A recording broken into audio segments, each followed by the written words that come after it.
Hi, everybody. Welcome to Trauma Recovery University. I'm your host, Athena Moberg, and this is live Q&A. We're here every single Monday, and this is a YouTube channel for adult survivors of childhood abuse, all types of child abuse, specifically childhood sexual abuse. And a lot of times we talk a lot about narcissistic abuse, emotional abuse, psychological abuse, physical abuse, ritual abuse, religious abuse, verbal abuse, you name it. And if it happened in childhood and it was abusive, then we talk about it here on this channel. So welcome if this is your first time joining our channel. I'm 90 minutes with us. Don't feel compelled to stay the entire 90 minutes if this isn't a topic that is something that you find helpful. Not everybody is currently in a dating relationship or seeking to be in a dating relationship. And a lot of times when we talk about equality in relationships, the topic ends up veering in the direction of dating relationships. Invariably, that's what ends up happening. So, but any way you look at it, equality in relationships is very important. Reciprocity in relationships is vital if the relationship is going to be healthy and not toxic. So if this is a topic that is something you are excited about and you want to learn what it looks like to have equality or reciprocity in a relationship, and perhaps you grew up in an environment where there were not healthy boundaries, or you grew up in an environment where there was interpersonal violence in your home, then healthy relationships might not have been modeled for you. And it might be something that you could be struggling in adulthood and you're not sure why. So if that's you, or if you're a practitioner and you have a lot of clients that are struggling with interpersonal relationships and your area of expertise is not in the area of interpersonal relationships or relationship dynamics, then thank you for being here. And I think this broadcast will be helpful for you. There is a screen share that I'm going to be using tonight. And the website that it is from, in case you guys want to check them out, I know a lot of you want me to send out links and let you know exactly where the screen shares come from. So the screen share I'm going to be sharing tonight is from a website called ccwrc.org. It's an organization located in State College, Pennsylvania. So that's about 2 hours northwest of York, Pennsylvania, or Lancaster, Pennsylvania. And they are an organization, they call themselves a women's organization, but they have extremely helpful resources for men. And what they do is they provide services and outreach services and resources for anyone who has been in a violent relationship or is healing from a violent relationship. So I've found them to be an extremely helpful resource in my research on this particular topic of equality or reciprocity in relationships. So I'm going to just check and see if you guys have any questions yet on relationship dynamics. And if you don't, then I'm going to go ahead and just jump right into tonight's teaching portion.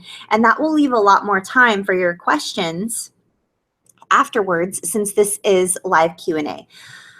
Also, thank you for giving this video a thumbs up if you find it helpful at the end or even right now. And if you haven't subscribed to this channel, it would be awesome if you would subscribe to this channel. And if you click the little bell, then you'll be made aware of when we go live or when anything is scheduled to go live on this channel. So let me just check and see if you guys have any questions yet. For some reason, there it is. It's not working for some reason. I don't know what is going on or why my computer is acting the way it's acting. I tried earlier to tune into a Facebook Live broadcast, and it just gave me the little, if you guys have a Mac, you know, the little rainbow wheel of death that just sits there and spins and spins and spins, and then you log out and you log back in and you reboot and you just can't find anything. So, oh, good, you guys already have some questions. Awesome. Okay, so Arian is back. Hey, Arian, I'm so excited you're here again. Arian says, is it appropriate for a partner to critique the words you use to describe your emotions when you send them a vulnerable letter? This is an excellent question, and I'm so happy that you asked this question. And I knew instinctively that this was going to automatically turn in the direction of interpersonal romantic relationships, because that's what happens every time we talk about relationships, like, you know, on this channel. Arian, that's an excellent question. So Arian is asking if it's normal or healthy for your partner or someone else to critique or criticize, I'm going to interpret that as criticize, your words that you use to describe your feelings. And the answer, in short, is no, that is not healthy. Arian, if you're using I statements and you're saying, I feel angry when this happens, or I feel frustrated when you speak to me that way, or I feel sad when you don't respond to my text messages. I feel, you're using I statements. So for someone to immediately flip the script and turn it on you, they're A, deflecting, B, avoiding responsibility, and C, blaming. They're not taking responsibility for their own actions. Now hold up. Here on this channel, a lot of us, the immediate response that we have to what I said is, well, they're just doing the best they can, Athena. Like, I really don't think they were meaning to be that, you know, rude, or maybe they didn't mean it that way. And we immediately move into, and Arian, I'm not saying you're doing this. I'm saying that I have thousands of people on this channel that send me messages every week. So these are the words that I normally hear. Athena, you don't understand. My situation's different. What I think they meant to say or do was this, and they're doing the very best they can, and they were raised in this situation, and so they don't have the wherewithal to know exactly what to say. So maybe what they really meant was this. I'm only going off of what I'm being given right now, and what I'm being given is an example when Arian or anyone is saying, I feel this way, I've experienced this, I would prefer this, and then someone, the other person, is flipping it and saying, well, you, or I didn't mean it that way, and I'm doing the best I can, and they immediately get defensive perhaps, or they say, you know, you shouldn't be using those words to describe your feelings. And they sort of criticize the words you use to describe your own feelings, even though they're not living in your head or in your body, and you are. So the short answer to that question, Arian, is no, that is not a healthy relationship dynamic. Now, am I saying you need to replace the relationship? Not necessarily. The relationship could be repairable. It's not always necessary to replace. Sometimes we can repair. And once we go through a list of what safe relationships characteristics are, and we learn healthy boundaries, and we have sort of a grid that we can like look through to see relationships and figure out what it is that we are looking for in our lives, then we can make that decision to repair or replace. So I hope that was helpful, and I would love to hear your feedback if that was helpful or not. You guys can always send an email. There's a waiting list to get into all of our safe groups right now. There's like about a month-long waiting list, and I'm just doing the best I can, and I am adopting the mantra, I'm doing all I can, and that's enough. My best is good enough. That's the mantra I'm adopting right now. So it's hard to get into safe groups right now because there's a waiting list. But if you want to send correspondence, you can always send it to nomoreshameproject@gmail.com and let me know if something was helpful. Or just go to athenamoberg.com, and then there's a contact tab, and you can leave a voice correspondence, which no one listens to but me, or you can leave a written correspondence, and I'll respond as soon as I can. So I hope that was helpful. John Harvey says, how do you go forward with the effect of the abuse when the effect of the abuse so overwhelms you that it keeps you in place? So I'm interpreting that as you're frozen, which is a trauma response. I am stuck in doing the same pattern that the abuse had me doing. I'm missing out on so much stuff because of the fear and all of the holding back that I must do. I need to break free to fly and not be shackled to the ground anymore. Ooh, this is so powerful. It already sounds like you're really in an empowered state, John Harvey. So how do you move forward when the effect of the abuse overwhelms you, that it keeps you stuck in place? Okay, so I'm gonna handle that part first, if that's okay. So what I love to do in situations where I feel like I'm stuck in a perpetual pattern and I'm perpetuating situations in the same manner in which I've been doing them for quite some time is I get myself out of my comfort zone, usually physically. And sometimes this means like going on a drive, going somewhere and looking at the relationship from a completely unbiased perspective, if possible, when I'm in a different physical environment. So what this can look like is, this is a good example. So sometimes I find myself interacting in the same ways with the same 10 or 20 people. And no matter how much I try to communicate very healthy boundaries to them and coach them in very healthy ways, they come back to me with a laundry list of reasons why they cannot adopt those healthy boundaries and that I just don't understand and that their situation is different.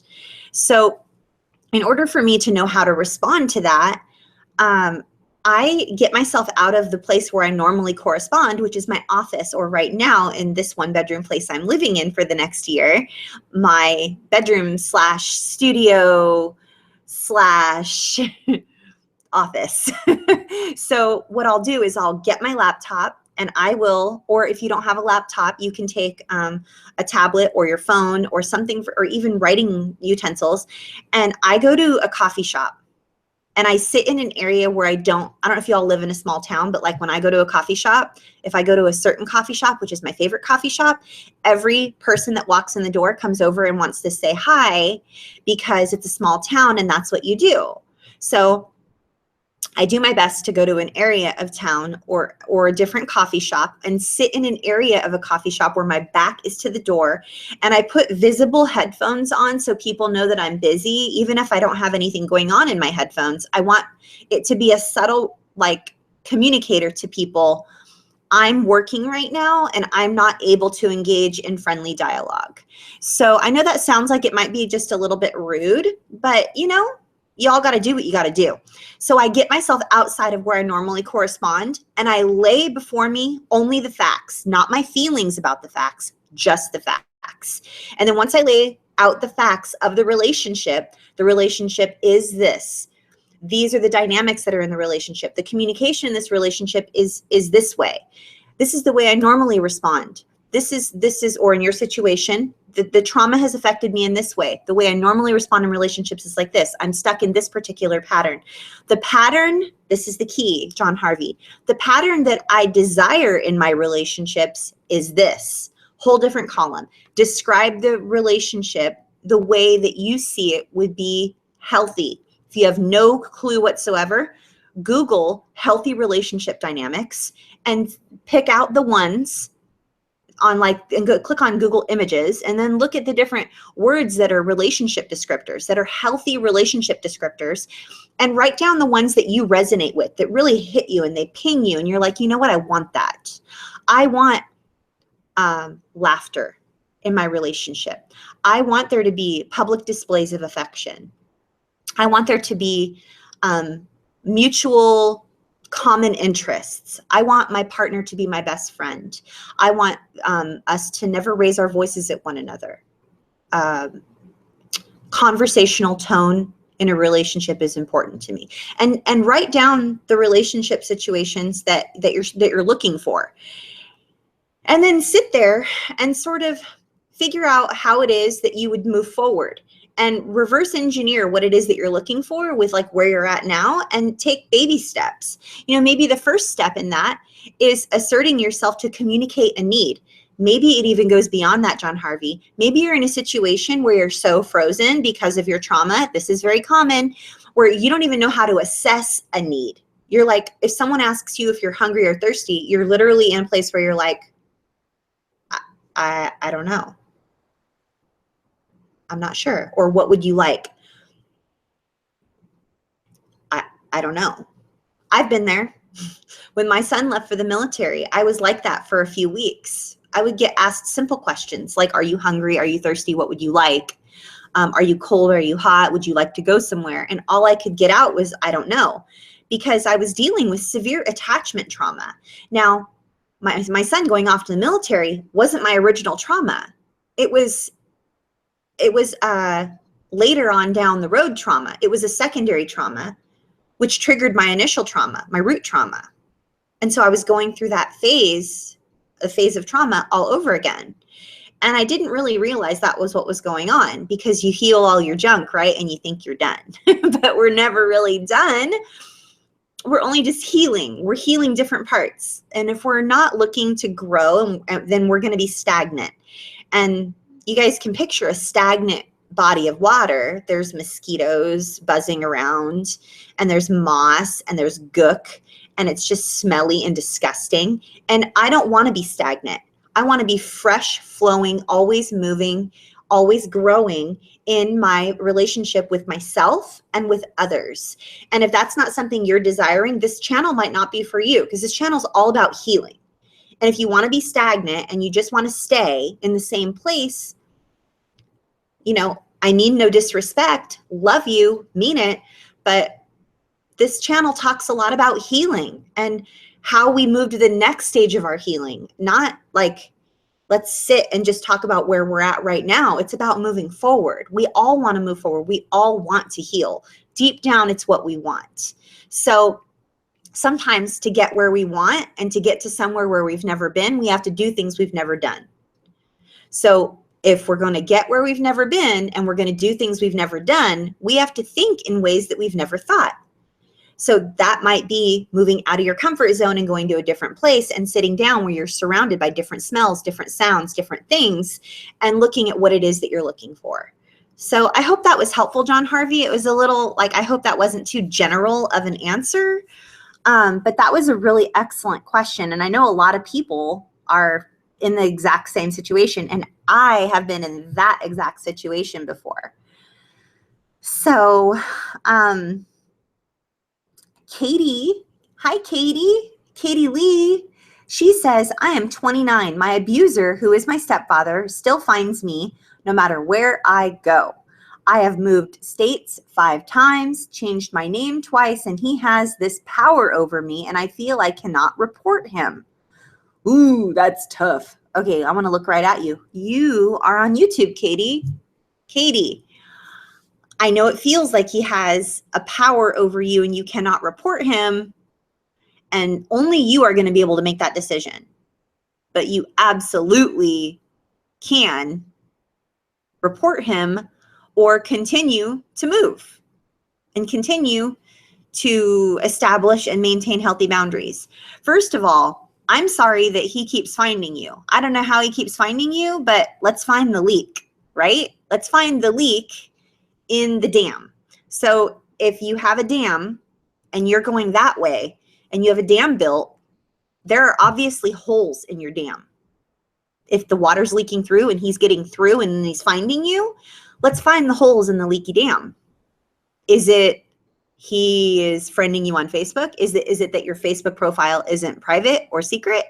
Is it that you keep contact with a cousin who keeps in contact with an aunt who happens to be related to his sister's friend? Or, you know what I mean? Like, there's a way he keeps finding you. Because as much as we want to believe that our abusers are super powerful and they're superhuman, they are not. And I promise you this, because I moved a whole bunch of times and somehow I kept always getting back in contact with my abusers, and I couldn't figure out why. And then I realized, oh, well, it's because I'm in contact with this one particular family member, and she's in contact with everyone. She's like the ringleader.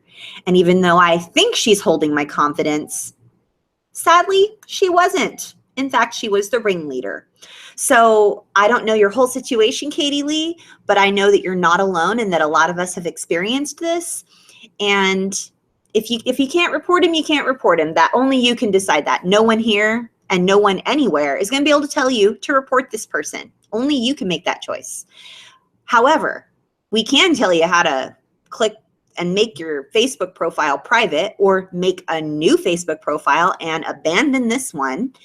And, you know, if you're still in school and somehow they're getting connected with you through school records and they're like, oh, I need to reach my daughter, you know, like that's always an in for them as well, you know, like, oh, they're they're on the original emergency contact information for your college from like 4 years ago, but now you're like, I want to get away. And then they're finding you somehow. You know what I mean? We need to find the holes in the dam, and we need to plug the holes. And then you need to do whatever you need to do to get out. I hope that was helpful. I have no more information on that topic at all, other than find the holes in the dam and move accordingly, because I've had to do the same thing. And it took me a long time to realize exactly what was going down. And once I did, it was super painful, but I went no contact and low contact with every single person so that I could be safe. And guess what happened? My sanity came. I actually realized that I wasn't a basket case. I realized I wasn't the problem. I mean, it was really a interesting realization. I had been told my entire life that I was the basket case and that I was the problem. Oh, you're crazy just like so-and-so, and you're the problem. And what's the common denominator in all these issues, Athena? It's you. Guess what? That wasn't the case. It was part of the reality. I was perpetuating it unknowingly by staying in contact with one person. Not anymore. So we got to plug those holes in the dam, Katie Lee. Hope that was helpful. Heroes don't wear capes. My stepfather would ignore me and basically act as if I didn't exist. If I flinched, turned away, or tried to run when I was being abused, this would last for months at a time sometimes. I am so sorry that you went through that. Heroes don't wear capes. You did not deserve to be treated that way, and no one deserves to be treated that way. So I'm hoping and praying that you have established and maintained a healthy boundary, and that you don't have people treating you this way anymore, because I experienced something very, very, very similar, and it is terrifying. Julie Pratt, hey, is it normal to get into needless arguments with your SO? I don't know what that means. When you have a history of abuse, someone let me know what a SO is. When you have a history of abuse. If so, how do you keep them from happening? Is it normal to get into needless arguments? The only time I'm going to assume that the needless arguments that you're getting into, like, is it spouse something? I don't know what SO stands for. Significant other. I'm going to guess that it's a significant other. Unless it's something to do with siblings or spouse. Not sure. Anyway, needless arguments, sometimes they occur, but if it's a regular thing, then someone's perpetuating that cycle. Needless arguments are part of a codependency dance. It's the dance that we do. We play our role and we dance our dance. We play our role, we dance our dance. So if we don't play our role and we don't decide to dance, then those arguments take two people. So we can only control how we respond to other people. We can't control other people. So if someone is instigating an argument with you, then I would say not to respond, perhaps. You can only choose how you respond. And that's really hard, especially if it's your significant other, which is maybe what SO stands for, which would make sense. So we can only control how we respond. So again, I'm very, very sorry that that is happening, and I hope it gets better. Shy Sharon, I'm not relationship material. I would encourage you to reframe that statement, Shy Sharon. I would encourage you to say, so far, up until this point of my life, I have not been relationship material, instead of coining yourself forever not relationship material. I love you too much to let you just continue to, create your own self-limiting beliefs through statements like that. It's powerful what we say to ourselves, you guys. If I continued to say to myself that I'm not relationship material, I wouldn't be married right now. So I need you to rephrase that. I need you to reframe that. So Shy Sharon says, I push away. It is so difficult to trust. 1 year, last one, was sexual, intellectual, nothing more. That is so hard.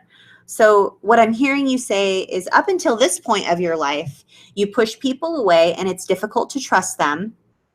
And you had a 1-year relationship with the person you were just with, and it was only sexual and intellectual, and it was nothing more.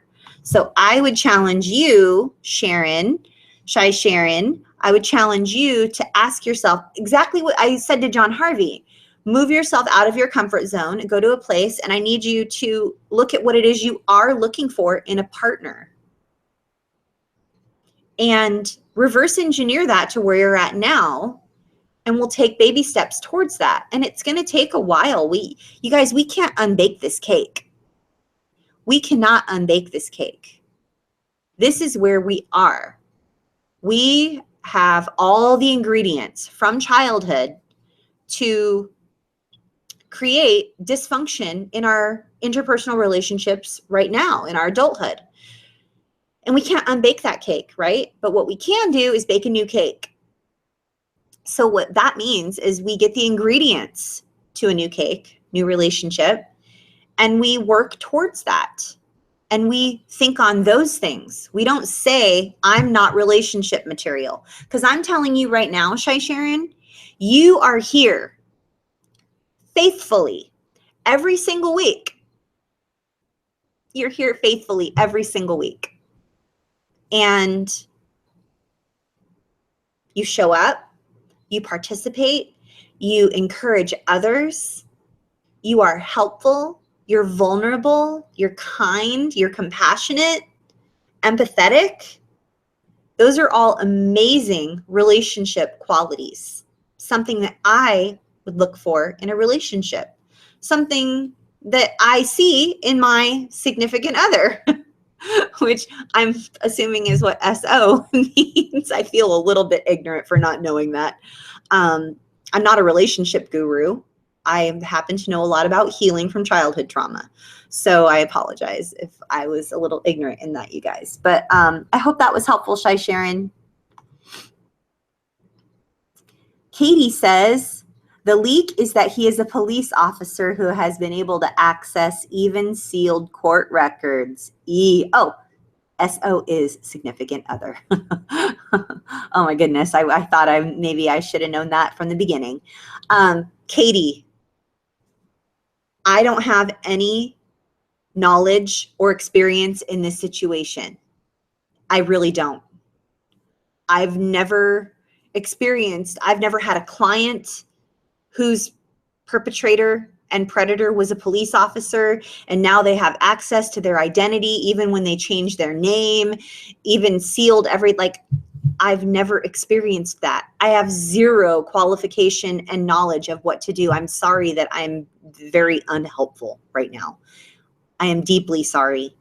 I perhaps reach out, maybe someone at RAIN would have like an answer. There was a gal, there's a gal, there's someone we interviewed. I'm not sure what state you're in, Katie Lee, but there's a gal that we interviewed. Her name is Sherry Renner, and she gives legal advice to people who are in narcissistically abusive relationships. The way you describe the situation, it sounds to me like this person is pathological, perhaps sociopathic. So, most definitely predatory. And there's an abuse of power going on because he's using his credentials within his profession to perpetuate this stalking that's going on, which is illegal, and he knows it. So if you haven't already listened to the interview that we did for the World Narcissistic Abuse Awareness Day, Healing from Narcissistic Abuse Virtual Summit, with a woman by the name of Sherry Renner, please go to wnaad.com and click on the link, and then you will be sent an email, and then you will be given a link to listen to the interviews that from all the interviews for the summit. And Sherry Renner is amazing. And you know, her website is lawuamerica.com. That's LAWYOU America.com. And her name is Sherry Renner, and you can tell her that you were referred by Athena Moberg from World Narcissistic Abuse Awareness Day in a talk that she did. And she gives legal advice and coaches people who are self-represented, who don't have attorneys. So if you already have an attorney, I don't know if she can help you or give you any advice, but if you don't have an attorney, then perhaps she can help you. So I hope that was at least a little bit helpful, and I wish I had more information. That is terrifying, and I am so sorry that you're going through that. Okay, there are no more questions that I can see during this time. And I hope everybody's okay. I think I'm still recording. I've never not had questions. I hope everybody is still there. Oh, well, it's still, there's like 60 people here. Okay, I'm gonna go ahead and share this week's screen share with you, if that's okay. And hopefully you will find this helpful. We're going to talk about reciprocity or equality in relationships. And this is not just about dating relationships, although dating relationships is a focus of everyone. If you are not looking to date someone, or you're not currently dating someone, and you don't want to learn about equality or reciprocity in all relationships, then you can go ahead and tune out, because I'm gonna do a screen share now. But if it's something you are interested in, then stay with us, because I'll be sharing for a little while here. Okay, let me know if you guys can see the screen share. I hope you can see this screen share. You know what I'd like to do? I'd like to make this bigger. I wonder if this, here we go. Okay. So here, so it's the equality wheel that we're going to be talking about. And we're going to start right up here in this area, this quadrant, which is honesty and responsibility, okay?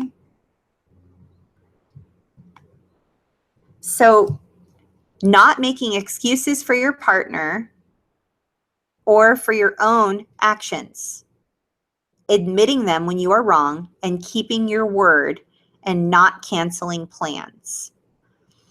So what this would look like is if someone said, I hate it when you do this, or I feel hurt when you say this, and they sort of bring to your attention something, and it might not even be in the nicest way. For you to make excuses for that behavior, or say, I'm sorry, but this is what's going on, or I'm sorry, but blah, blah, blah, blah, blah. You're not really sorry. And, you know, the person that's saying, I'm sorry, like maybe they're saying, well, oh, I'm sorry, but this is how I was feeling at the time. That's not a real apology, and that's not a quality of a safe relationship. And sometimes the hard thing about safe people and safe relationships is that we're the most unsafe person in the room. I know that was what happened with me personally, I was not a safe person. And there was no way for me to be a safe person because I was not raised in a safe environment and I had no idea what safe relationship skills were. So honesty and responsibility in relationships, admitting when we are wrong and keeping our word and not canceling plans. Now, on the topic down here of not canceling plans, I want to say something about this. Giving yourself permission to release yourself from a commitment if you're feeling overwhelmed is absolutely okay. But if you are canceling plans or canceling at the last minute as a general rule or as a habit, like this person can count on you always canceling plans, then that is not a healthy characteristic. That's not something that anyone wants to be known for. Okay? But releasing yourself from a commitment if you're feeling overwhelmed through healthy communication is something I absolutely advocate for, and I agree with 100%. So I'm going to move over to this quadrant here. Open communication, being able to express your feelings or opinions, knowing it's okay to disagree, saying what you mean and meaning what you say.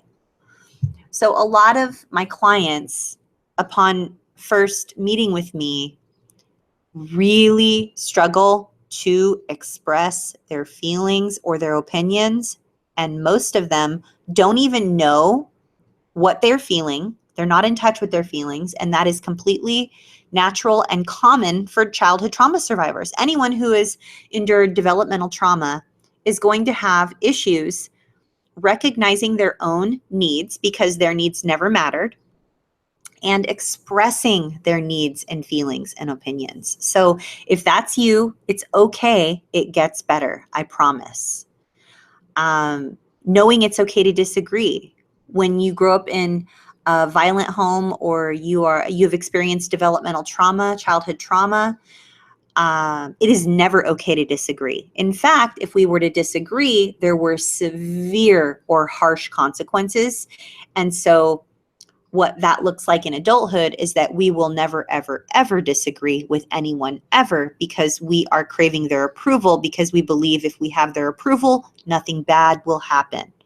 Now, it is natural for us to be in this state for a while, but if you've been there in that spot for quite some time, it is probably time for you to do some studying or reading up on healthy communication, healthy interpersonal communication. I studied healthy interpersonal communication for a few years because I was socially inept all the way through to my 20s, into my 20s. I couldn't form a sentence. I couldn't communicate with people. I was extremely awkward. I would cause everyone around me to feel extremely awkward. I was not the type of person that got invited to go somewhere, definitely not twice. Very, very, very socially inept. And it makes sense now that I look back and look at the environment I was raised in and who I was raised by. But that doesn't have to be your future, right? It doesn't have to be your future because I am someone now in my life. I'm living proof. You can learn how to communicate in an effective way.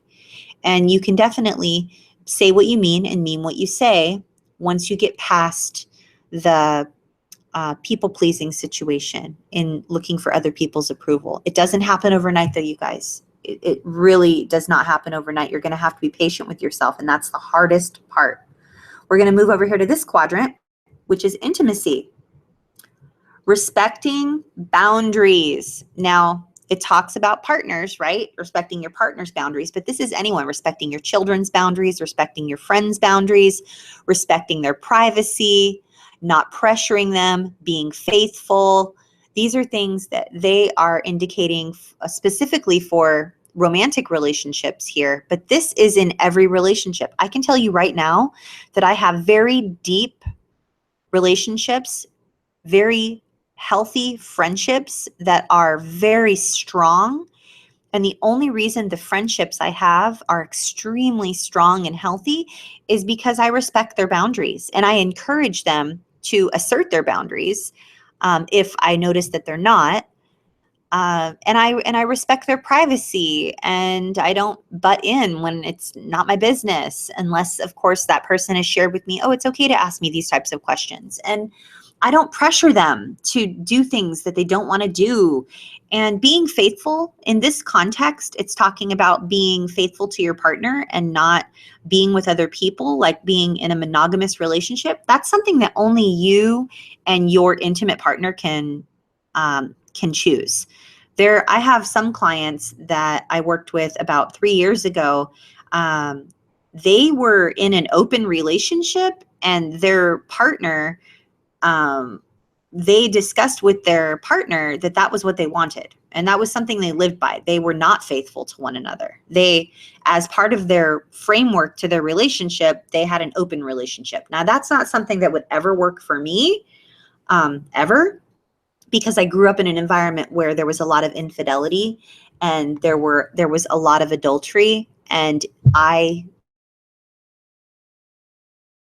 infidelity and adultery to be a part of the abuse that I went through. It is because of the infidelity and the lack of faithfulness that I believe I was victimized so many times. So that's not something that will ever work for me in my own life, but it doesn't mean that that won't work for you. So I'm going to move down to this quadrant here: physical affection, holding hands, hugging, kissing, sitting or standing with your arm on your partner's shoulder, respecting each other, respecting each other's right to say no, and asking before acting. These are signs of healthy physical affection. If these are things that you both feel safe with and feel comfortable with, if you both feel comfortable holding hands, hugging, kissing, standing with one another with your arms interlocked, or with their arm around you, respecting the other person's right to say no is a big deal here. This is a big one right here, because not a lot of people understand that survivors struggle to even say no. And then if someone doesn't respect their no, they feel completely bulldozed, and they're frightened. They're frightened by that and triggered by that. And it can trigger them into a dissociative state that can last several months. So communicating effectively with your partner, letting them know that it's very important to you that they respect your no if you decide to say no, is a really big deal. And then the last one, asking before acting, that is really, really big. That means don't just force yourself on another person physically without getting permission. And I think that's just relationships 101. So none of us should be forcing ourselves and acting physically towards someone without asking first. I talked about this in several broadcasts, and that is the way that we were taught that it was okay for people to violate our physical boundaries. Was we were told as children, oh, go sit on grandpa's lap. He wants a hug. Go give your grandma a kiss. And you're like, no, I don't want grandma to kiss me. I don't want to sit on grandpa's lap. But we're forced to do that, right? And so we're told from a very young age that our rights to our physical bodies don't matter, and that we need to comply with what other people expect from us. And that is just not the case. That's poor parenting. And we need to be really mindful of not forcing our children to accept hugs and kisses without people asking permission. My friends have young children, like infants that are newborns, all the way up till, really, really young or even young adolescent children. And I will ask the parent, is it okay if I hold your daughter? Or I don't just walk up and, say, oh, let me hold her. That's not healthy. That's not okay. That has happened to a lot of us. If we are parents, we're survivors and we're parents, and we had people just come up and say, let me hold her, or let me hold him. And they don't even ask, right? They just take your baby away, and that's just not okay. Or like my girlfriend Susie has a really young daughter. When I first met her, she was like 6 years old. Well, I would never just run up and this is several years ago now, but I wouldn't just run up and hug her daughter. I would say, can I have a hug, Elizabeth? And she would choose whether or not she would give me a hug. Like, I didn't say, give me a hug. I would say, could I have a hug? Or is it okay if I give you a hug? And I even do that with my adult friends. I'll even say, are you a hugger? Because I'm a hugger. But not everybody's a hugger, you guys. And it's important that we respect their boundaries. So again, this is in the context of obviously intimate partner relationships, but it carries over into all relationships. As does this one, fairness and negotiation. Accepting change, being willing to compromise, working to find solutions that are agreeable to both people, and agreeing to disagree sometimes. This is something that is a deal breaker for a lot of people. Survivors, in my professional experience, really struggle with accepting change. Anytime there is the least bit of change, the tiniest bit of change, they tend to get very aggressive. And that's not healthy. That is not a healthy response. There needs to be some fairness and some negotiation and some bendability in the relationship in order for it to maintain the quality that we are looking for. Being willing to compromise in a relationship is a sign of a healthy relationship. This is something that we all need to be striving towards. Learning to accept change, learning to be willing to compromise, working to find solutions that are agreeable to both people. That is huge. That's in friendships, that's in working relationships, and it is especially true in intimate partner relationships. Agreeing to disagree sometimes, that is a big one. We talked about this earlier. Survivors struggle to not agree. If we disagreed with anything as children, if you're a survivor of developmental trauma, there were severe consequences. There were a few times just this past weekend when my husband was saying something to me, and I even said, I disagree. Respectfully, I disagree with that statement. And he didn't get angry with me or withhold his love from me or give me dirty looks. He just sort of smiled and said, well, that's okay. Like, you feel the way you feel, and you're strong on your stance, and I feel the way I feel. That's all right.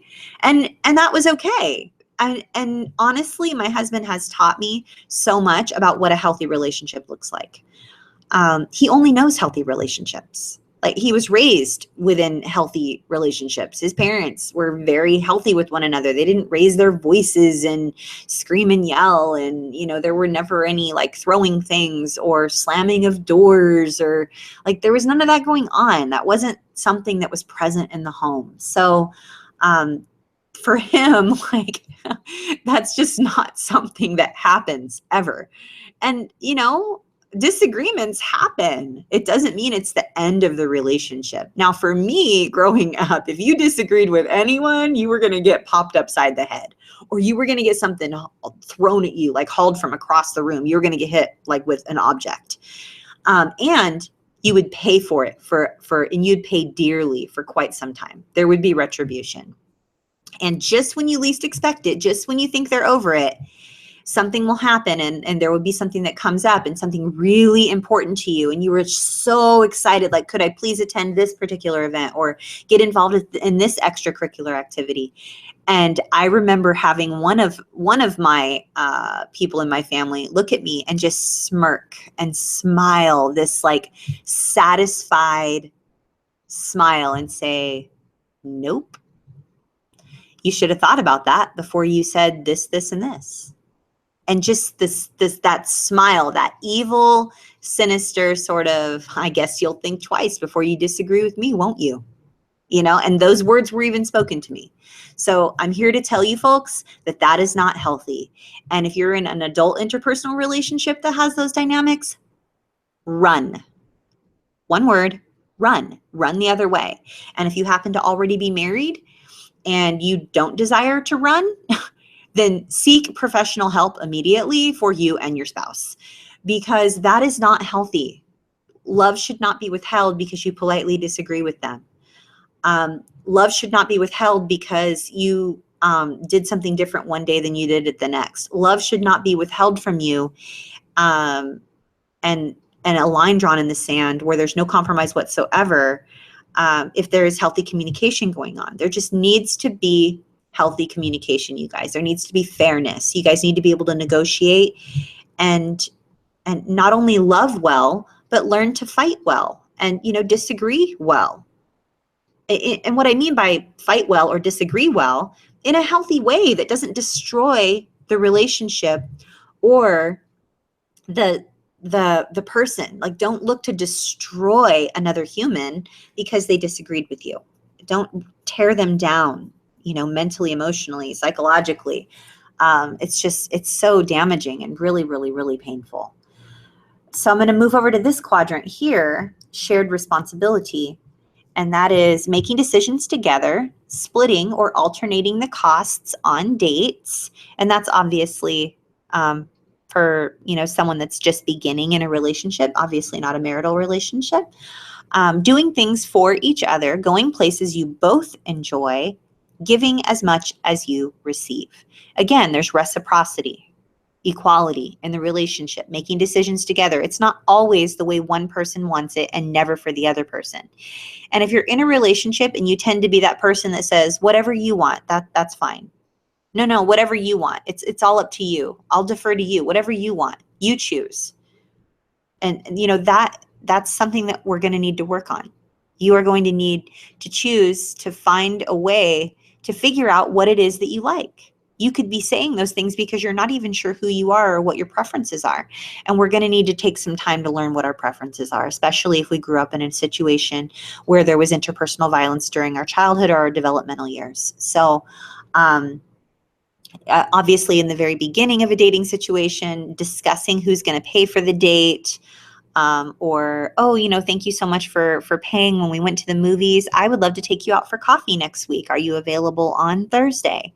Just showing that there's a reciprocity there and that someone is not just sort of like diva and like expecting that you're going to pay for him or pay for her all the time.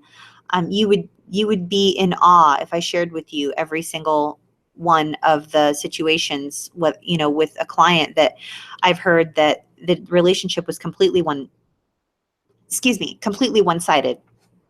where the other person just expected that she was going to pay all the time, or the other person just expected that he was going to choose every single place and do every single thing and always make the reservation and always do this and all. And that was something that didn't even occur to them. So there really should be shared responsibility if the relationship is healthy. And if this is a friendship, sharing responsibility in different tasks. Like if you're going to meet up or have a phone call or meet up for coffee, like not one person should always be in charge of paying, or not one person should always be in charge of driving the other person. I once heard this pastor talking about when he was younger that his quote unquote friend used to expect him to drive clear across town to pick him up for basketball. And this went on for like 7 years. And he never said anything. And he said, if that was me now, I would have said to him, in the relationship, like, when are you going to drive?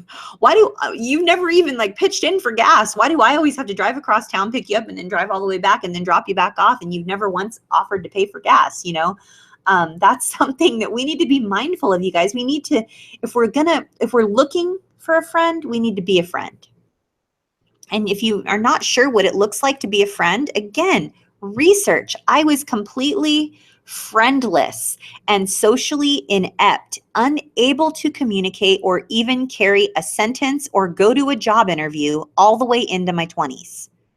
Not joking. I had zero communication skills. I was taught zero in way of communication. Not where you want to stay, not where you want to be. So do some research. I'm going to move up to the quadrant on respect, paying attention to your partner, even when your friends are around. That means, not if your friends come around, don't just ignore your significant other, or if it's a group of friends meeting up, make sure that one person isn't being singled out and being like picked on or bullied. If it's in a working situation, try to include all of the team, all of the coworkers. If you're in a dating relationship, make sure that you're not ignoring your new boyfriend when your girlfriends are around, or if you're a guy, and make sure that you're not just sort of like, making fun of or picking on or joking around and like making jokes at the expense of your new girlfriend when your friends are around. That's just, I've had a lot of people make a lot of excuses and say, well, that's just how we do it here. Like we're all just rednecks and hillbillies and that's how we treat people. And you know what? I was born in Ohio, and I've been there more times than I care to mention. And I've seen this relationship dynamic play out over and over and over again, specifically in like motorcycle shops. There are naked ladies up on calendars all over the place, and their wife shows up with the kids, and there's naked ladies on calendars up on the walls all over the place. And it's like, I'm sorry, but that's not okay. That's not appropriate. This is not an age-appropriate environment for those children to be in. And that's my wife, and I respect her. And there's just not really any excuse for that. And if you are a woman or a man who is completely okay with that, and your spouse is okay with that, then you know what? Rock on with your bad selves. That's fine. But in a healthy, equal relationship that has reciprocity, paying attention to your partner, even when your friends are around, is important. Valuing your partner's opinion, even if it differs from yours, and listening to what your partner has to say. And if they are not okay with all the naked ladies on the wall at the place where you decide to hang out, then perhaps you could contemplate and consider hanging out somewhere else that they're okay with. Because, this goes back to fairness and negotiation. You guys need to find things that work for both of you. So having respect for one another is a really big deal, you guys. When there's a lack of respect in a relationship, and we're not listening to what the other person has to say, this goes in friendships as well. I have a tremendous amount of respect for my friends. I have some of the greatest friends in the entire world. They are smart. They are kind, compassionate, other-centered. They're well-read. They are, many of them, very well-traveled. They're generous. They're compassionate. They love to help others. They love to help animals. They have an amazing amount of ability to be very intuitive and see what's going on in someone's life, and intuitively just know the kind word to say or that encouraging word that needs to be said. I have the most incredible friends in the world. And I'm telling you, when you listen to what your friends have to say and you value their opinions and you are respectful of them in every way, you attract people who are going to treat you the same way. So I hope that you guys have the privilege to be in a relationship that has these qualities that we're discussing. Oh, look down here. In the strongest relationships, respect can't be beat. That's awesome. That's really well said. So you guys, if you haven't done it yet, go to ccwrc.org and look at some of the resources they have. They have one specifically for men. I'm gonna go up here. This is the last quadrant, and this is trust. If I have had any topic brought up the most within my client relationships, my professional relationships, it's that we have trouble trusting. Not only do we have trouble trusting others, but we have a lot of trouble trusting ourselves. We don't know how to trust ourselves. And it's because our intuition was damaged at a very, very, very young age. We would intuitively sense that something was dangerous. And when we brought it to someone's attention, they would say, "What are you talking about? Uncle Joe's a nice man, but he's abusive and he throws things and he's weird and he talks funny and touches me when he's drinking." "Oh, well, that's just when he's drinking. Uncle Joe's a good man. He's a good person. You better watch what you say." So you intuitively knew, in the example I just gave you, you intuitively knew that Uncle Joe was not a safe person. You could sense that he's a person that throws things, overuses alcohol, doesn't respect people's boundaries, he's vulgar, and he touches people inappropriately, and you intuitively knew that that was unsafe, but you were told that you were wrong by someone that you looked up to, that you looked to them to figure out your worldview. And so what happened, if there were enough of those types of interactions, then you damaged your intuition. Not you, your intuition was damaged. I misspoke. You did not damage your intuition. Your intuition was damaged.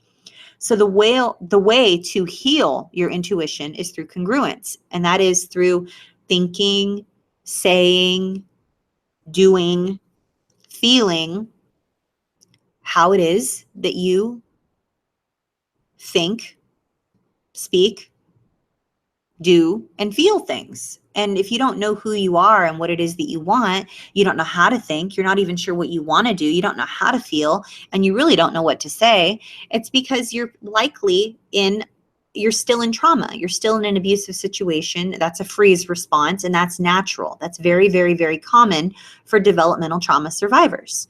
So you got to get yourself in a situation where you're regulated, you're grounded, you're out of a precarious situation, and you get in touch with who it is you really are. We recorded a great video on how to find your authentic self. Harry, if you could pop up a link to the video and then also link it below on the topic of how to find your authentic self. And then also pop up a link to the video titled Healing Your Intuition Through Congruence. And then link that below as well. Those are two videos that'll be really helpful for you guys, and they'll help you learn to trust yourself. Because once you learn to trust yourself, you guys, you can learn to trust others. So here in this particular quadrant, we're talking about being supportive, wanting the best for your partner or for your friends or for your coworkers, knowing that your friends like you, knowing that your partner likes you. You're going to need to know these things. And a lot of times we're convinced that people don't like us. And we need to hear it often, over and over and over and over again. And what that means is that we haven't healed a part of us that has been damaged from childhood. If we're needing constant reinforcement of our worth and our value, and if somebody likes us, then we're still healing. And many of us are still healing. I'm still healing.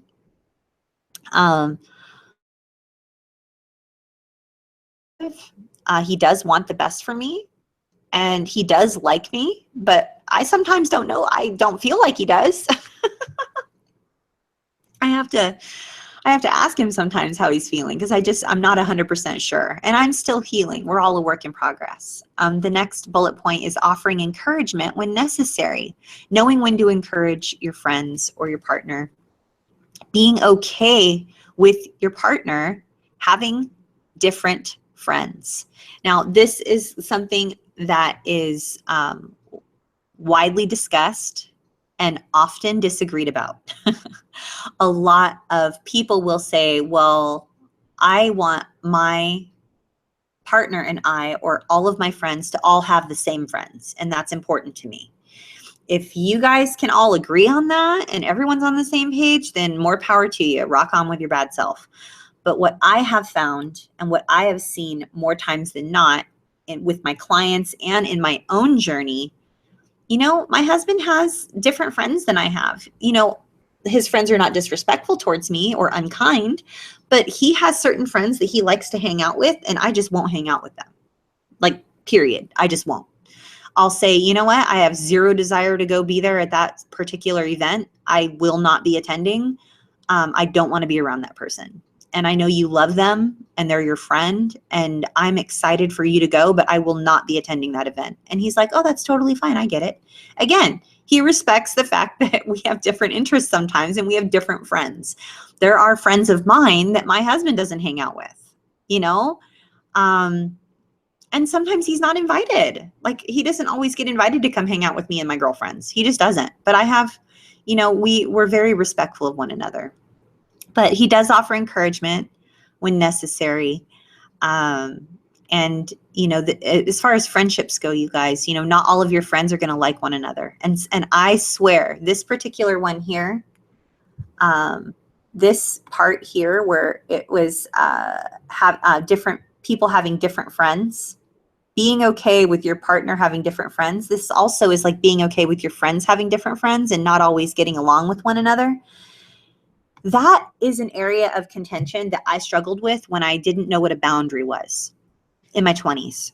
And what I mean by that is if I was ever put in charge of creating or planning an event in the workplace, I was the person that invited everyone.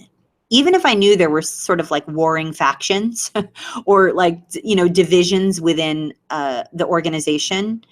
This particular team didn't get along with this team. They didn't vibe well together. There was not a lot of kindness between them. They were sort of at war within the organization that I worked for. I always wanted to just invite everybody and have everybody be included. And that stemmed from my deep need to be included by other people. It didn't stem from me being wise and respectful of everybody's boundaries. So we need to, if we're going to heal, right? If we're going to heal, and if we are going to become the healthiest version of ourselves, we are going to need to learn healthy relationship dynamics. And that's not always easy, you guys.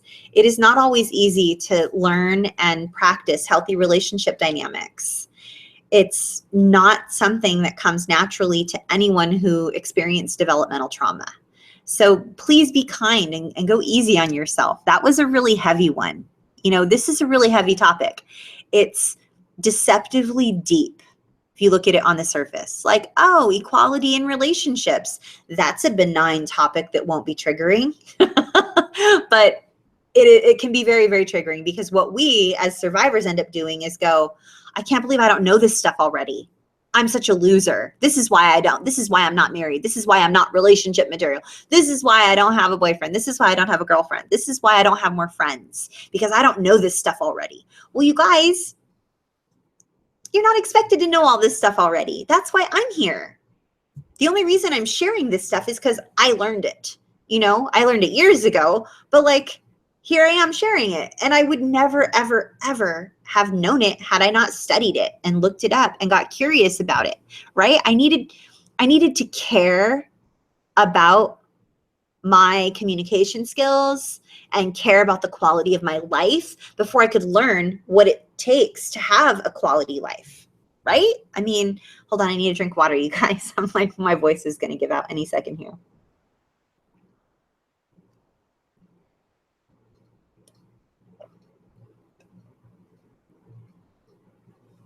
Okay, thank you. All right, I'm gonna see if there are any other questions. Ooh, I lost like 30 of you. I lost 30 of you when I do a screen share. People don't like it when I screen share sometimes. They're like, we can't see her face. We don't like her. That's okay. Let's see.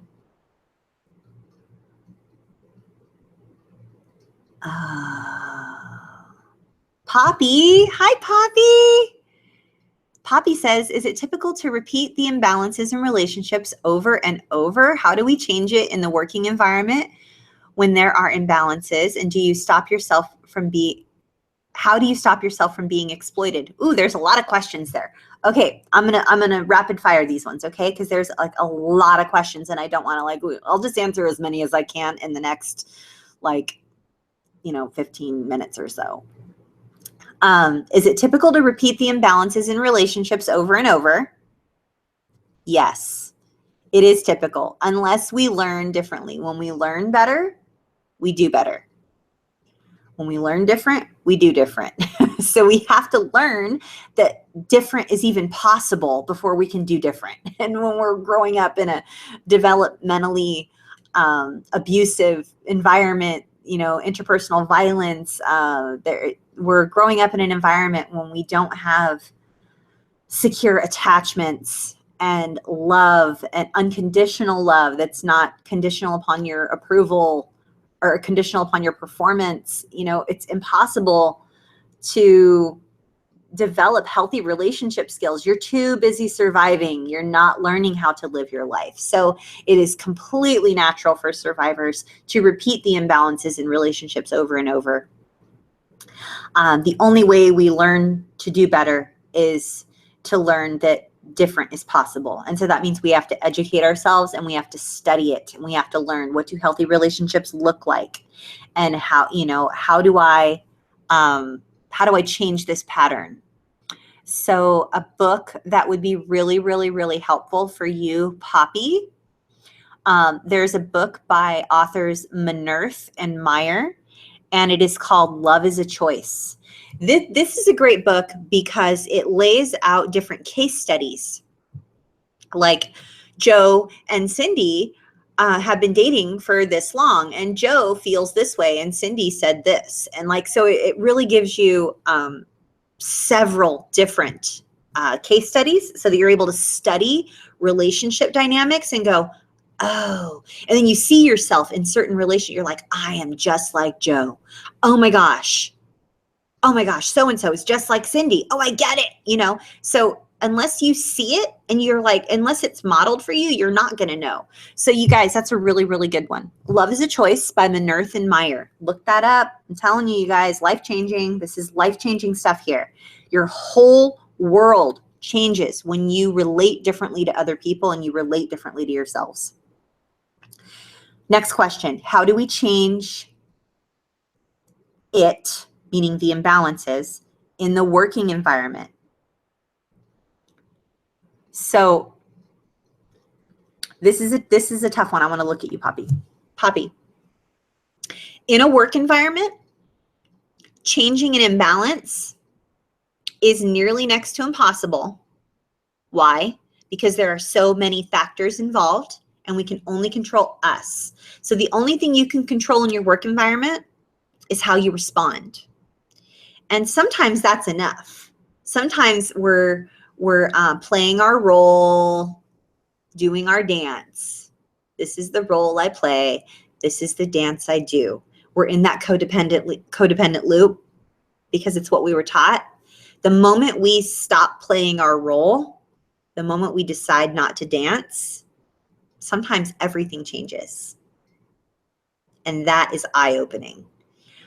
When you don't respond the same, people communicate differently in the workplace. I'm not saying this will work in deeply dysfunctional familial relationships in the family of origin, because oftentimes that causes an explosion of atomic proportions that blows up the whole family, and then we end up guilting ourselves, and that's really painful. And again, that's their junk, not yours, but I'm just saying that it's harder, especially if you're still in contact. Now in the workplace, there's no way to establish and maintain healthy boundaries with low contact, no contact, et cetera, with toxic people, because you're sort of in that relationship. So all you can do is sort of be like, like that movie Dirty Dancing, like this is my dance space and that is your dance space. Like really let people know, like this is where I operate, and like I will allow this and I won't allow this.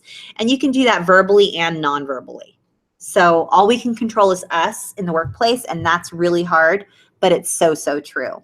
I hope that was helpful. And I'm going to answer the next part of the question, which is, how do you stop yourself from being exploited? This is like a video in and of itself, and I have so many other questions. So in short, the way we stop ourselves from being exploited is by learning our worth is not dependent on what other people say we're worth. Okay? We are uniquely gifted. We were each born individuals. Each of us is born special. There's no other one like us. We are unique. We have a trillion cells that are in us, and it's all different than the next person and the next person. There are 7 billion people on the world. No two people are the same. Not even identical twins. They're not the same. So knowing that you're unique and that you are not defined by what somebody else considers you to be worth or what somebody else thinks of you, that's going to start a chain reaction of the way you show up in the world. And that really helps you to not be exploited. But if we're going to go like quick and dirty, then I'm going to say you need to read a book called Safe People. That way you'll recognize immediately what safe qualities are and what unsafe qualities are. I almost did a video tonight on the topic of safe people. But I'm going to do it another time because I know I really want to delve deep. It's probably going to be a 2-hour thing. And tonight I only have another like 10 minutes or so. So, and I want to be respectful of your guys' time, and I want to give you notice if we're going to actually go 2 hours instead of 90 minutes. So I hope that was helpful. But Safe People by Townsend and Cloud is an excellent book, and that will be very helpful for you, Poppy. And Manurthan Meyer, and then Healthy Boundaries by Townsend and Cloud as well. Those 3 books were really foundational for me on all of the things that you asked, Poppy. And Poppy, you're asking such excellent questions. I really want to say something to you, Poppy. The questions you ask tell me where you're at in your healing journey. And I think you're farther along in your healing journey than you think you are. You're really making these strides and taking these steps, and you're wanting to educate yourself and arm yourself with like the best possible information so that you can make excellent choices. And while you might be in a workplace where you're repeating abusive patterns and you're like, wow, this feels familiar, just like home, but you're turning into a different person. And in order for you to recognize that your workplace isn't what you want it to be and that there's some toxicity going on, you have to be in a place in your healing journey to where you know the difference between healthy people and toxic people. So you see that. And then you're asking, how do we keep ourselves from being exploited? So you've already come to terms with the fact that you were exploited. That's a really hard thing to come in contact with and to actually fully accept. Did a full 2-hour special on how to really truly fully accept what happened to us, because that is painful. That's soul destroying. So you've done a lot of really, really, really hard work. And then even the other part of your question, the very first part, which was, is it typical to repeat the imbalances in relationships? Okay, so you're already noticing that there are some imbalances going on here. You're very, very, very self-aware. You're a lot farther along in your healing journey than I think you know. And so I just want to encourage you to keep going. And this is for all of you. Please keep going. Please don't give up. It's like I've been talking the whole night about all these things you need to do and learn and think and know and educate yourself with and look up and read and study. And it's like, it can be very overwhelming and you're like, this sucks. I'm over it. I just want to stay stuck forever because healing sounds like a lot of work. Healing is a lot of work. It's the hardest thing you'll ever do. And it's the longest journey you'll ever be on. But I promise you it's worth it. Please don't give up. Please don't stop educating yourself. Please don't stop reading books. Please don't stop looking into people that focus and specialize in the field of trauma. You know, Bessel van der Kolk, like that man has some groundbreaking stuff out there. Look into Peter Levine's work. Look into Pete Walker's work. Look into Babette Rothschild's work that she's done. Look into different modalities that are used for trauma. Look into like EFT and tapping, and that's like a really awesome modality for people that have experienced trauma to the body, like sexual trauma.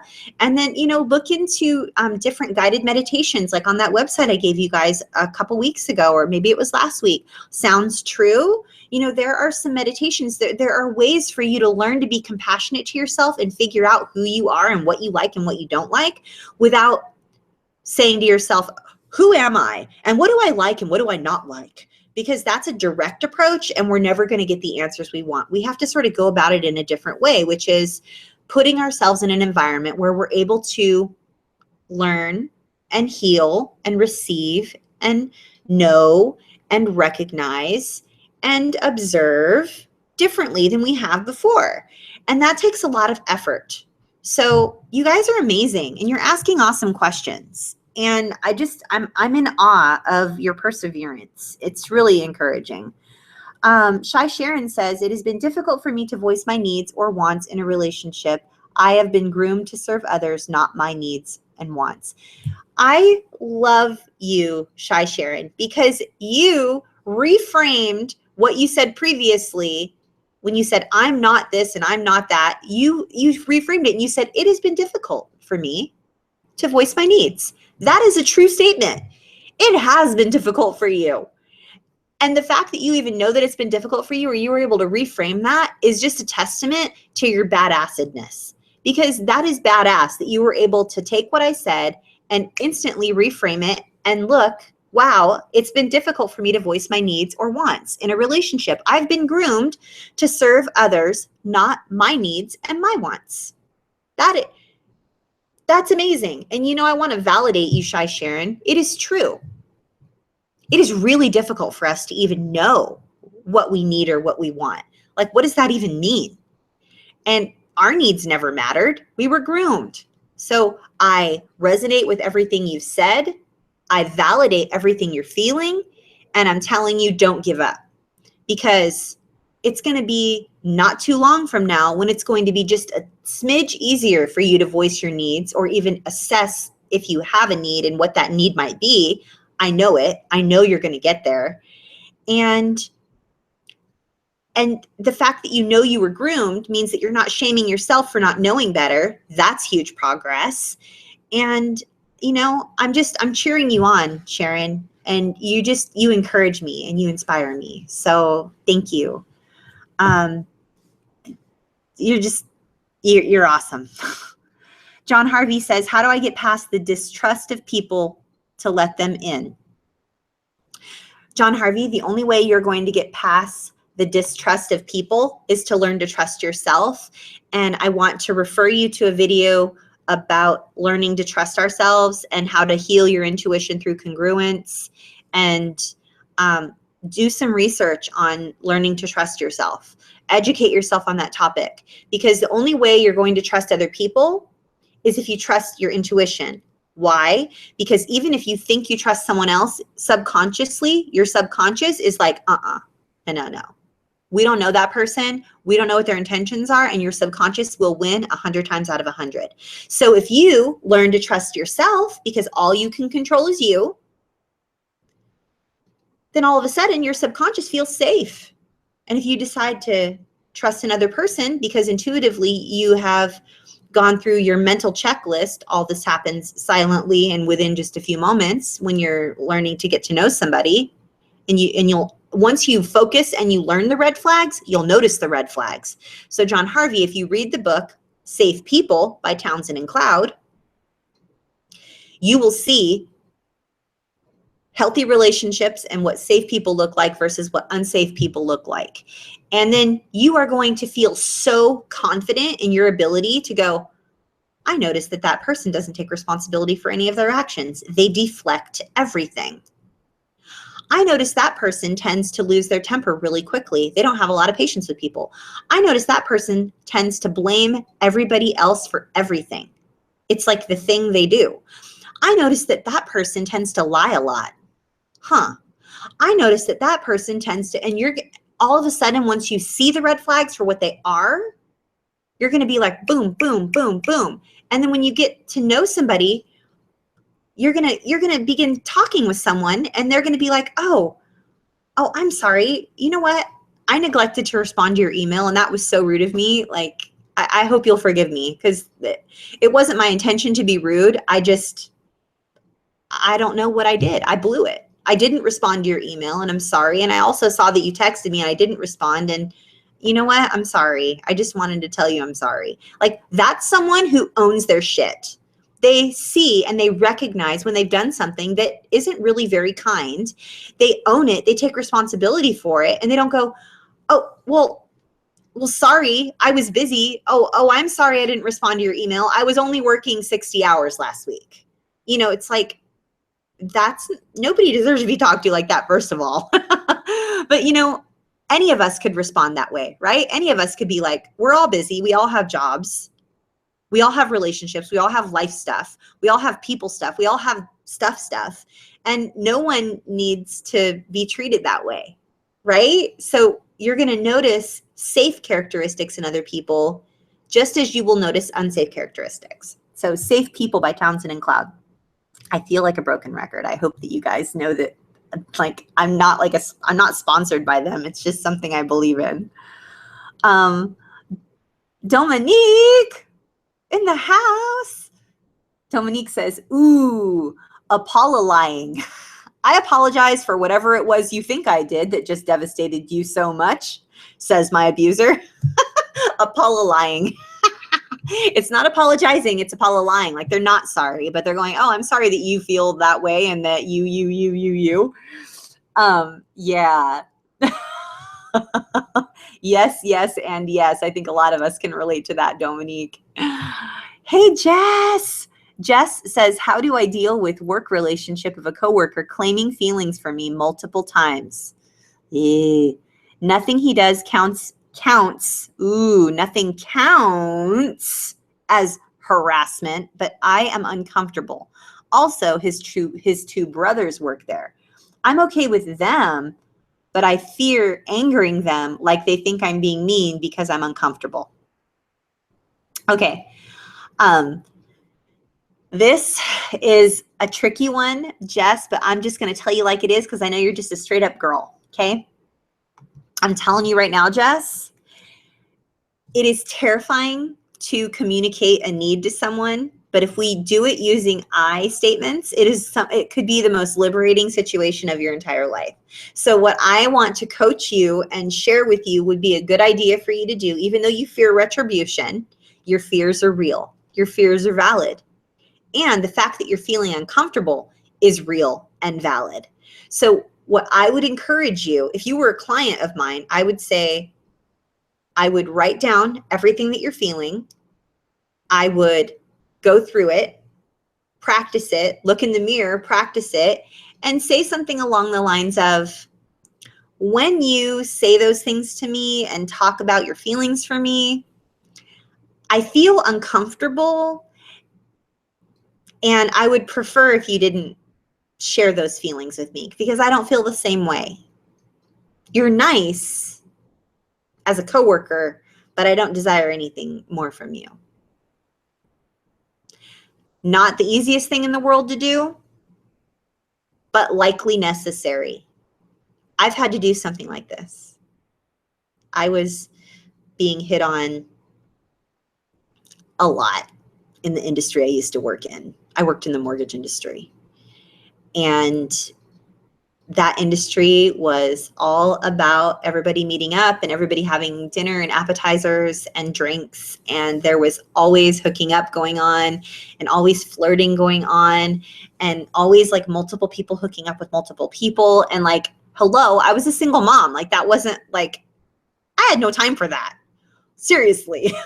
So I had to communicate using I statements that I feel uncomfortable.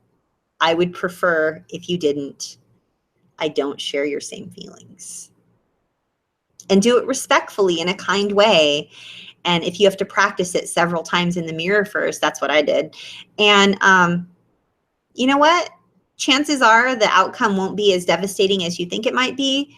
I'm not saying that something horrible couldn't happen, and perhaps there could be a smear campaign launched against you when they feel their ego's been wounded, and then you could get fired. And like, I would hate if that happened because of something I told you to do. So I'm just telling you, like, it's just what I'm recommending, but I'm not, obviously do your own research and make your own choices. But I've been in that situation and I've had to communicate those needs because nothing was technically harassment.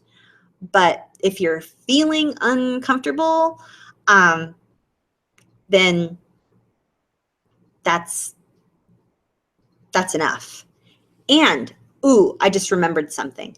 Jess. I hope you're still here. Someone tell her to tune in at like right around the 88-minute mark, I think. Right, or maybe it's right around like the 88-minute mark. So human resources department, if your company is large enough to have a human resources department, even if it's just one human resources person, they are legally bound and ethically bound to help you and advocate on your behalf. So if you work for like a mom and pop shop and it's like pop that's making you feel that way, but mom is like the HR person and then it's like their two sons, then I don't know what to do other than to tell you to get a different job. But if you work in an organization where there is a human resources department, like I would speak with them, look at their employee handbook, if you have a copy of your employee handbook, there is a section, always a section on sexual harassment. And there, everybody signs a contract when they go to work for someone. And you can speak confidentially and off the record with a human resources person, and they are legally and ethically bound to advocate on your behalf. And if you make a report of this ahead of time, if there is retribution when you communicate your need for no more gestures to be made towards you, you are protected by a whistleblower agreement. Like, no retribution can be brought against you and you can't lose your job. Am I saying people in the workplace can't gang up on you and bully you? No, because they can. They just can. They're careful like that and crazy and mean. But I hope that's been helpful for you, because it was helpful for me, and actually for a client of mine like 2.5 years ago. So I hope that's helpful for you, Jess. Last question, but certainly not least, Willow. I don't know how to respectfully be assertive. I get so triggered when I feel someone is trying to be in a more powerful position, like at work. I either crawl into my shell or I explode. Willow, this is an excellent question. Ooh, let me grab my power cord. 1 second, because my computer is going to die. Okay. So Willow, the reason that you vary between running to your shell or exploding is because you could be stuck in child mode, and you could be triggered to a certain time in your childhood when you were powerless. And so what's happening is you're swinging, the pendulum swings really far in the other direction. So you're hiding in your shell like a child who's powerless. But then, like, there's another part of you, probably your now version of you, that's sort of rising up and being like, hey, you deserve to not feel that way. So, rah, rah, rah, rah. And so then this is the part of you that explodes. So what I would recommend you doing is do some deep work, like do some like reading and educating yourself on inner child work. And there's a video that we did on parenting ourselves. You don't have to get in touch with inner parts and name your inner parts and do all kinds of inner part work if you don't want to, because some people are like, that's ridiculous, Athena, why would I do that? And they just like to like hate on the whole inner child thing. But I'm telling you, hate on it all you want, but it's for reals. So Willow, look into a modality called internal family systems, and it is really heavily advocated for by Bessel van der Kolk. IFS is hugely helpful for anyone who has endured childhood trauma, specifically developmental trauma and complex trauma in childhood. And so IFS is amazing. And then there's a video, Harry, if you could pop up a link to the video we did on parenting ourselves, and then link it down below as well. And all the other videos I mentioned. And I hope that's helpful, Willow. Great question. Oh my goodness. You guys, it has been a privilege to be here with you. And next Monday, I will be here 6 p.m. Pacific, 9 p.m. Eastern. And I'm not sure if we're going to talk about safe people or if we're going to talk about something different.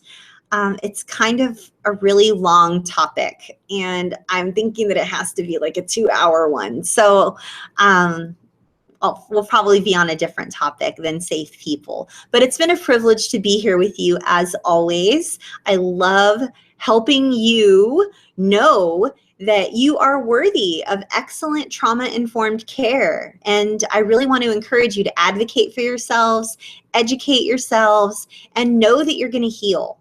I love helping you guys break the cycle of dysfunction in your lives. And I've received so many kind correspondences from you guys regarding just how the videos are really helpful for you and you really love this format, and I just really appreciate your kind words. I get a lot of hate mail, and so whenever I get kind words from you guys, it just makes my whole entire day. So thank you. If you would give this video a thumbs up, it would mean a lot to me, and if you would subscribe to this channel, it would mean a lot to me, and share this with someone you know who could be healing from complex trauma.